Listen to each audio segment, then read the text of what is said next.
கடந்த சில மாதங்களாகவே இந்த தஞ்சாவூர் மாவட்டத்திற்கு அடிக்கடி வந்துகிட்டு இருக்கிறேன்.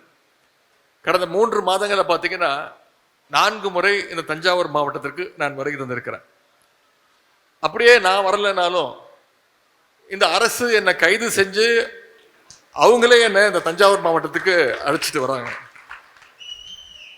2 வாரம் முன்பு என்ன நடந்தது என்பதை நீங்க எத்தனை பேரும் பார்த்துருப்பீங்க. 3ஆம் தேதி என்ன நடந்ததுன்னு பார்த்துருப்பீங்க. இந்த தஞ்சாவூர் மாவட்டத்தில், தமிழ்நாட்டில் எங்க பேசினாலும் தஞ்சாவூர் மாவட்டத்தில் பேசும்போது ரொம்ப ஜாக்கிரதையா பேசணும். நாம பேசுறதுனாலும் பரவாயில்ல, கீழேருந்து பேசி நம்மளை மாட்டி விட்டுருவாங்க. இன்னைக்கு அந்த மாதிரி அண்ணன் துரை சந்திரசேகரன் அவர்கள் என்னை மாட்டி விட்டுருக்கிறாரு சில வார்த்தைகள் எல்லாம் கூறி. அதற்கும் நான் தான் பொறுப்பேற்க வேண்டும். பரவாயில்ல, இந்த கைது நடவடிக்கைக்கெல்லாம் பயந்தவன் கிடையாது இந்த உதயநிதி என்பதை இந்த அரசுக்கு இந்நேரம் தெரிஞ்சிருக்கும். கடந்த 3ஆம் தேதி தஞ்சையிலே விவசாயிகளுக்கு ஆதரவாக அவங்களுடைய கோரிக்கைகளை எல்லாம் நிறைவேற்றணும், இந்த அரசு நிறைவேற்றணும்னு ஒரு மிகப்பெரிய போராட்டத்தை நடத்தணும். நான் தான் வந்து கலந்துக்கிட்டு, என்னுடைய தலைமையில் நடந்துச்சு. நம்முடைய கூட்டணி கட்சி தலைவர்கள்லாம் கலந்துக்கிட்டாங்க, விவசாய சங்கத்தை சேர்ந்தவங்க எல்லாம் வந்து கலந்துக்கிட்டாங்க. நான் தலைமை தாங்கி கடைசியா பேசினேன். கிட்டத்தட்ட 22 நிமிஷம் பேசியிருக்கிறேன். என்ன சொன்ன? காவேரியில தண்ணி வரல, அது மட்டும் சொல்லல, அதை விட இன்னும் நிறைய பேசியிருக்கிறேன். டம்மி முதலமைச்சர் அப்படின்னு ஒரு கேடுகட்ட அரசாங்கம் அமைஞ்சிருக்கு, வெக்கங்கட்ட முதலமைச்சர் அமைஞ்சிருக்கிறார் தமிழ்நாட்டுக்கு அப்படின்னு சொன்னேன். தேர்தல் வாக்குறுதி கொடுத்தீங்களே, அதெல்லாம் நீங்க செயல்படுத்துறதுக்கு உங்களுக்கு வக்கு இல்லை அப்படின்னு சொன்னேன். உடனே அதற்கெல்லாம் அவங்களுக்கு கோவம் வரல. காவேரியில தண்ணி வரலன்னு சொன்னு கோவம் வந்துருச்சு. அதற்காக உடனே இரவோடு இரவாக இங்கேருந்து தஞ்சாவூர்ல இருந்து காவல்துறையினெல்லாம் அமிச்சு அதிகாலையிலே என்னுடைய வீட்டுக்கு வந்துட்டாங்க. காலைல 8 மணிக்கெல்லாம் வந்துட்டாங்க. காவல்துறையினர் கைது பண்ணாங்க. காவல்துறையினர் என்னை கைது பண்ணி தஞ்சாவூருக்கு அழைச்சிட்டு வராங்கன்னு தெரிஞ்சதுமே டெல்டாவில் இருக்கக்கூடிய அனைத்து உடன்பிறப்புகளும் நீங்க தஞ்சையில ஒன்று கூடிட்டீங்க. அதனால தஞ்சாவூர் போனா நிச்சயம் நம்மளால சமாளிக்க முடியாதுன்னு அண்ணன் துரை சந்திரசேகரன் சொன்னாங்க. பார்த்தீங்களா? காவல்துறையினர் வண்டியை செங்கிப்பட்டி ஸ்டேஷனுக்கு திருப்பிட்டாங்க. அது மட்டும் இல்ல, நீதிமன்றத்தில் இந்த அரசு போய் மன்னிப்பு கேட்டுச்சு. என்ன சொன்னாங்க? நாங்க அவரை கைதெல்லாம் பண்ணலைங்க, விசாரிச்சுட்டு விட்டுருவோம் அப்படின்னு பல்ட்டி அடிச்சாங்க. நம்முடைய வழக்கறிஞர்கள் நீதிமன்றம் போய் கைது பண்ணக்கூடாதுன்னு அவங்களுடைய வாதங்கள்லாம் எடுத்து வச்சாங்க. நான் ஏன் இதெல்லாம் சொல்றேன்னா, நாம மீண்டும் நிரூபிச்சிருக்கிறோம், இந்த டெல்டா மண்டலம் என்னைக்குமே திராவிட முன்னேற்ற கழகத்துடைய கோட்டை என்பதை. ஏற்கனவே சட்டமன்ற தேர்தல் நீங்க புரிய வச்சீங்க. திரு அன்பில் மகேஷ் அவர்கள் சொல்லும் போது குறிப்பிட்டு பேசினார். டெல்டா மாவட்டங்கள்ல இருக்கக்கூடிய சுமார் 30 தொகுதிகள்ல வெறும் 4 சீட் மட்டும்தான், 4 தொகுதிகள் மட்டும்தான் இன்றைக்கு இருக்கக்கூடிய ஆளுங்கட்சி ஜெயிச்சிருக்கிறாங்க. இந்த புதிய அரசு அமைஞ்சதிலிருந்து கடந்த 104 நாட்களாக 105 நாட்களாக இந்த அரசால அதிகம் பாதிக்கப்பட்டது யாருன்னு பார்த்தீங்கன்னா விவசாய பெருங்குடி மக்கள் தான். அதற்கு ஒரு சின்ன உதாரணம், இதற்கு முன்பு இருந்த நம்முடைய திராவிட மாடல் அரசு, நம்முடைய தலைவர் அவர்கள் முதலமைச்சராக இருக்கும்போது கடந்த 5 வருஷம் மேட்டூர் அணையிலிருந்து சரியா ஜூன் 12ஆம் தேதி அன்னைக்கு தண்ணி திறந்து விட்டுருவார். இன்னும் சொல்ல போனா சில வருடங்கள் அந்த தேதிக்கு முன்பாகவே தண்ணீரை நம்முடைய தலைவர் அவர்கள் திறந்து விட்டுருக்கிறாங்க. ஆனா இவங்க ஆட்சிக்கு வந்து இன்னைக்கு என்ன நிலைமை? ஜூன் மாசம் முடிஞ்சு, ஜூலை மாசம் முடிஞ்சு, இப்ப ஆகஸ்ட் மாசம் முடிய போகுது. இது வரைக்கும் மேட்டூர்ல இருந்து தண்ணி திறந்து விடல, காவேரியில தண்ணி இல்லை. டெல்டா பகுதியில் குறுவை சாகுபடி மொத்தமா இன்னைக்கு பாதிக்கப்பட்டிருக்கு. அதனால்தான் நான் இன்னைக்கு போராட்டத்தில் பேசும்போது சொன்னேன், சட்டமன்றத்திலையும் மீண்டும் போய் பேசினேன், விவசாயிகளுக்கு தயவு செய்து இந்த அரசு வறட்சி நிவாரணம் கொடுக்கணும். அதற்கு இந்த முதலமைச்சர் தான் பதில் சொன்னாரா? பதில் சொல்றேன்னு சொல்லி ஏற்கனவே சிறப்பு தொகுப்பு கொடுத்துட்டோம் அப்படின்னாரு. நான் சொன்னேன், தயவுசெய்து முதலமைச்சர் அவர்களே, சிறப்பு தொகுப்புக்கும் வறட்சி நிவாரணத்துக்கும் வித்தியாசம் இருக்கு, முதல்ல தெரிஞ்சுக்கிட்டு பேசுங்க அப்படின்னு அவையில சொன்னேன். இன்னைக்கு விவசாயிகளுக்கு வறட்சி நிவாரணம் கொடுக்க அரசு கிட்ட நிதி இல்லைன்ட்டாங்க. ஆனா என்ன பண்ணிருக்கிறாங்க,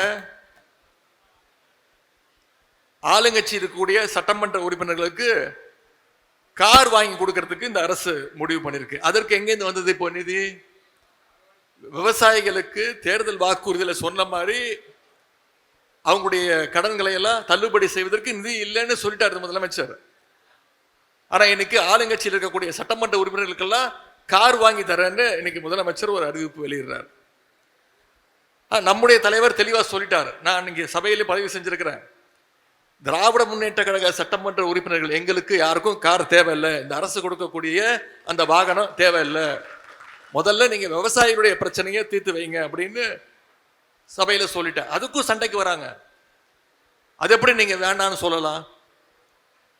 நான் என்ன சொன்னேன், நீங்க வாங்கிக்கோங்க.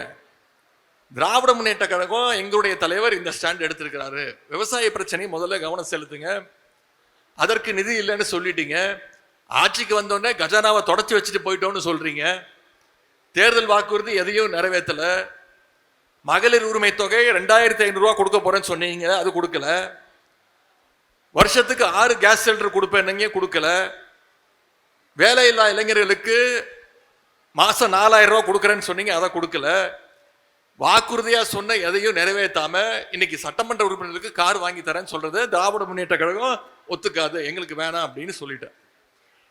இன்னைக்கு சட்டமன்றத்தில் நடக்கிறத நீங்க அத்தனை பேரும் தொலைக்காட்சியில நேரலையில பார்த்துக்கிட்டு இருக்கீங்க. இந்த ஆளுங்கட்சியினர் இன்னைக்கு ஒவ்வொரு நாளும் என்னென்ன கூத்தெல்லாம் அடிச்சுக்கிட்டு இருக்காங்கிறத நீங்க லைவ்ல பார்த்துக்கிட்டு இருக்கீங்க. நான் இன்னைக்கு சபையிலே பேசுனேன், நாங்களாம் சட்டமன்றத்துக்கு தான் வரோமா இல்ல சூப்பர் சிங்கர் நிகழ்ச்சிக்கு வந்திருக்கோமா அப்படின்னு எங்களுக்கே சந்தேகம் வந்துடுது. ஏன்னா முன்னாடி சபையில பேசுவாங்க, கேள்வி கேட்பாங்க, அதற்கு பதில் சொல்லுவாங்க. கேள்வி கேட்டா பதில் சொல்லலாம், பாட்டு பாடினா நான் எப்படி பாட்டு பாட முடியும்? இப்படி அப்படி ஒரு கேடுகட்ட ஆட்சி இன்னைக்கு நடந்துகிட்டு இருக்கு. சட்டமன்றத்தில் மக்கள் பிரச்சனை, விவசாயிகள் பிரச்சனை, சட்டம் ஒழுங்கு பிரச்சனை, இதை பத்திலாம் பேசலான்னு நாங்கெல்லாம் குறிப்பெல்லாம் எடுத்துக்கிட்டு போறோம். ஆனா நாங்க கேட்கக்கூடிய எந்த கேள்விக்கும் முதலமைச்சர் எந்திரிச்சு பதில் சொல்றது கிடையாது. நீங்க பாத்துக்கிட்டு இருக்கீங்க, தொலைக்காட்சியில பார்த்திருப்பீங்க. ஒரு 4 அமைச்சர்கள் 3 அமைச்சர்கள் தான் இருக்கிறாங்க. அனைத்து கேள்விகளுக்கும் அந்த 3 அமைச்சர்கள் தான் எந்திரிச்சு பதில் சொல்றாங்க. அதுவும் நாங்க கேட்கக்கூடிய கேள்விக்கான பதில் கிடையாது. அனைத்தையும் திசை திருப்புற மாதிரி டைவர்ஷன் டாக்டிக்ஸ், அவ்வளவுதான்.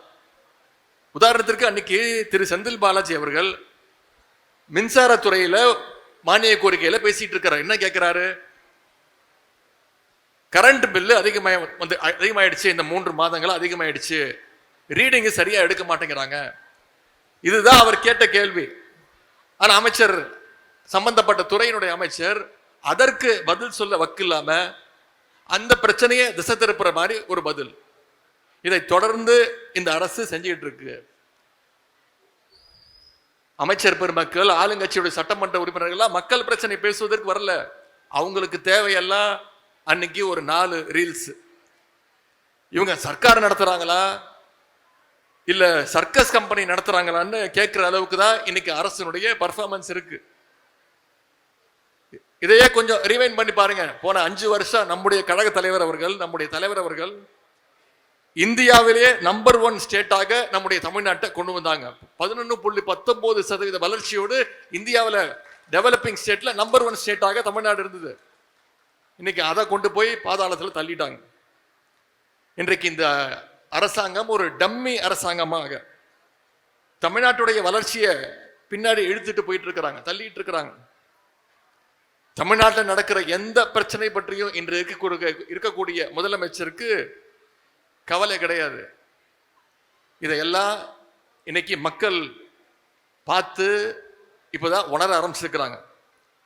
எனவே விரைவில் இந்த ஆட்சியாளருடைய ஆணவத்திற்கும் கோமாளித்தனத்திற்கும் மக்கள் ஒரு சரியான பாடத்தை புகட்டுவாங்கன்னு சொல்லி உங்க அத்தனை பேர் சார்பாக மணமக்களை மீண்டும் வாழ்த்தி மணமக்களுக்கு ஒரு வேண்டுகோள், மணமக்கள் இருவருமே நன்கு படித்தவர்கள், அதிக அட்வைஸ் பண்ண தேவையில்லை, MBA படிச்சிருக்கிறாங்க.